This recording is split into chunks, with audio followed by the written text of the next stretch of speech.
ಒಂದು ಎಳ್ನೀರು ಕೊಡಿ ಇವ್ರೆ, ಜಾಸ್ತಿ ನೀರಿದ್ದೆ ನೋಡಿ ಕೊಡಿ. ಜಾಸ್ತಿ ನೀರು ಬೇಕಾದ್ರೆ ಬಾವಿಗೆ ಹೋಗಿ ತರಬೇಕಷ್ಟೆ. ಬೇಸಿಗೆ ಅಲ್ವಾ, ನೀರು ಸ್ವಲ್ಪ ಕಡಿಮೆ ಇದೆ. ಇದು ಚೆನ್ನಾಗಿದೆ, ಇದು ಕೊಡ್ಲಾ? ಸರ್ ನೀವಾ? ನಮಸ್ತೆ ಸರ್, ನಾನು ನಿಮ್ಮ ಸ್ಟೂಡೆಂಟ್ ವಿಕಾಸ್ ಸರ್. ಹಾ ವಿಕಾಸ್, ಲವ್ ಲೆಟರ್ ವಿಕಾಸ್, 9ನೇ ಕ್ಲಾಸ್ ಹುಡುಗಿ ಅಲ್ವಾ? ಹುಡುಗಿ ಹೆಸರೆಂತ? ಗ್ರೀಷ್ಮ ಸರ್. ಗ್ರೀಷ್ಮ ಇನ್ನೂ ನೆನಪಿದೆ ನಿಂಗಲ್ವಾ?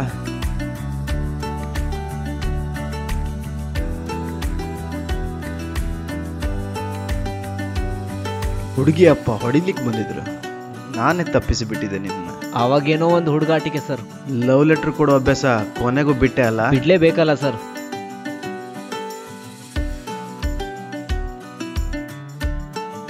ಕೂತ್ಕೊಂಡು ಮಾತಾಡೋ. ಹಾ ಸರ್. ಆ ಹಳೆ ನೆನಪುಗಳೆಲ್ಲ ಚಂದ ಅಲ್ವಾ ಸರ್? ಅದೇ ಒಂಥರ ಜೀವನ ಸರ್. ಎಲ್ಲ ನೆನಪಿದೆ ನಿಮ್ಗೆ ಹಾಗಿದ್ರೆ? ಅದನ್ನೆಲ್ಲ ಹೇಗ್ ಮರೆಯೋದು ಮರೆಯ?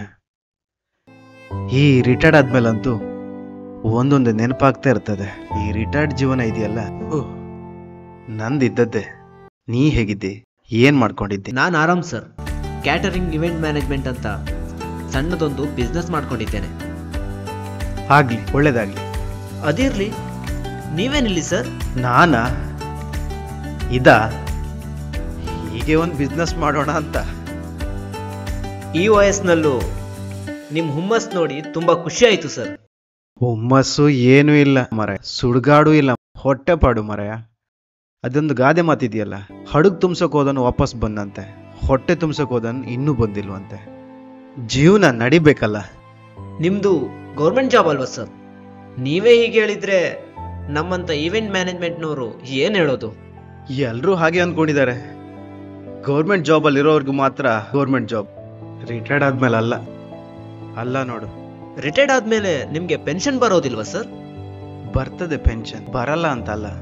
ತಿಂಗಳಿಗೆ 2,000 ಚಿಲ್ಲರೆ ಬರ್ತದೆ. ಜೀವನ ನಡೆಸೋಕೆ ಸಾಕಾ? ಅಷ್ಟೇ ಸರ್. 2,000ದಲ್ಲಿ ಏನ್ ಬರುತ್ತೆ ಸರ್? ಹಿಂದಿನವರಿಗೆಲ್ಲ ತುಂಬಾ ಜಾಸ್ತಿನೇ ಬರ್ತಾ ಇತ್ತಲ್ಲ. ಈ 2006 ನಂತರ ಕೆಲಸ ಸೇರಿದವರೆಲ್ಲ ಒಂಥರ ಪಾಪಿಗಳು.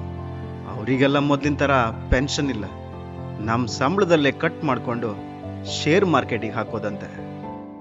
ರಿಟೈರ್ಡ್ ಆದ್ಮೇಲೆ ಕೋಟಿ ಬರ್ತದೆ, ತಿಂಗಳಿಗೆ ಬೇಕಾದಷ್ಟು ಬರ್ತದೆ ಅಂತಿದ್ರು. ಕೋಟಿ ಆಸೆ ತೋರಿಸಿ ನಮ್ಮನ್ನೆಲ್ಲ ಕೋತಿ ಮಾಡಿದ್ರು, ಮಂಗ ಮಾಡಿದ್ರು ಮರೆ. ಅನ್ಯಾಯ ಸರ್ ಅಲ್ವಾ ಇದು? ಹೌದು, ಇದನ್ನೆಲ್ಲ ಆಲೋಚನೆ ಮಾಡಿದ್ರೆ ತಲೆ ಕೆಟ್ಟು ಹೋಗುತ್ತೆ. ಕೆಲಸ ಮಾಡಬಾರ್ದು ಅಂತಲ್ಲ, ವಯಸ್ಸಾಯ್ತಲ್ಲ, ಜವಾಬ್ದಾರಿಗಳಿವೆ, ಹೆಂಡತಿಗೆ ಹುಷಾರಿಲ್ಲ. ಎಷ್ಟು ದಿವಸ ಹೀಗೆ ನಡೆಸೋದು ಗೊತ್ತಾಗ್ತಾ ಇಲ್ಲ. ರಾತ್ರಿ ನಿದ್ದೆನೇ ಬರಲ್ಲ. ಅನಿಶ್ಚಿತ, ಮುಂದಿನ ಲೈಫೇ ಅನಿಶ್ಚಿತ. ಹೋರಾಟ ಮಾಡಿಲ್ವಾ ಸರ್ ನೀವು? ಹೋರಾಟ ಮಾಡಿದ್ವಿ, ದೊಡ್ಡ ಹೋರಾಟನೇ ಮಾಡಿದ್ವಿ. ಒಂದಿಷ್ಟು ಭರವಸೆಗಳು ಸಿಕ್ತೆ ಹೊರತು ಇನ್ನೂ ಕಾರ್ಯಗತ ಆಗಿಲ್ಲ. ನಾವಷ್ಟೇ ಅಲ್ಲ, ಅನುದಾನಿದ್ದವರು, ಅರೆಗುತ್ತಿಗೆ ನೌಕರರು ಸುಮಾರು 5-6 ಲಕ್ಷ ಜನ ಇದ್ದೇವೆ. ನಮ್ಮ ಫ್ಯಾಮಿಲಿ ಎಲ್ಲ ಸೇರಿ ಒಂದು 30 ಲಕ್ಷ ಜನ ಇದ್ದೇವೆ. ನಮ್ಮ ಬೇಡಿಕೆನ, ಹಳೆ ಪಿಂಚಣಿಯನ್ನ ಯಾವ ಸರ್ಕಾರ ನೀಡುತ್ತೋ ಅವರೇ ನಮ್ಮ ಪಾಲಿನ ದೇವರು. ದೇವರಾಗೋ ಅವಕಾಶ ಸರ್ಕಾರದ ಮುಂದೆ ಇದೆ. ಸರ್, ನಿಮ್ಮ ಸ್ಟೂಡೆಂಟ್ನೆಲ್ಲ ಒಟ್ಟು ಮಾಡಿ ಒಂದಿಷ್ಟು ಸಹಾಯ ಮಾಡ್ಲಿಕ್ಕೆ ಆಗತ್ತಾ? ಪ್ರಯತ್ನ ಪಡ್ತೀನಿ.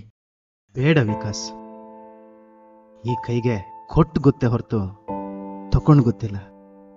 ನಮ್ಮನ್ನ ಯೌವನದಲ್ಲಿ ದುಡಿಸ್ಕೊಂಡವರು ಪರಿಹಾರ ಕೊಟ್ಟೆ ಕೊಡ್ತಾರಂತ ಕಾಯ್ಕೊಂಡಿದ್ದೇವೆ. ಸಾಧ್ಯ ಆದ್ರೆ ಸರ್ಕಾರಕ್ಕೆ ಮನವಿ ಸಲ್ಲಿಸಿ. ಖಂಡಿತ ಸರ್, ನಿಮ್ಗೆ ಆದಷ್ಟು ಬೇಗ ಹಳೆ ರೀತಿಯಲ್ಲಿ ಪೆನ್ಷನ್ ಸಿಗ್ಲಿ. ನಿಮ್ಮ ಆಶೀರ್ವಾದ ಸದಾ ನನ್ನ ಮೇಲೆ ಇರಲಿ. ನಾನಿನ್ ಬರ್ತೇನೆ ಸರ್. ಈ ಕಡೆ ಬರ್ತಾ ಇರು. ಇನ್ನೆಷ್ಟು ದಿನ ಕಾಯುವಿಕೆ? ಹಿರಿ ಜೀವಗಳ ಬದುಕು ಅನಿಶ್ಚಿತ ಮಾಡಬೇಡಿ. ನೆಮ್ಮದಿಯಲ್ಲಿ ಬದುಕಲಿ, ನಿಶ್ಚಿತ ಪಿಂಚಣಿ ಕೊಟ್ಟು ಬಿಡಿ.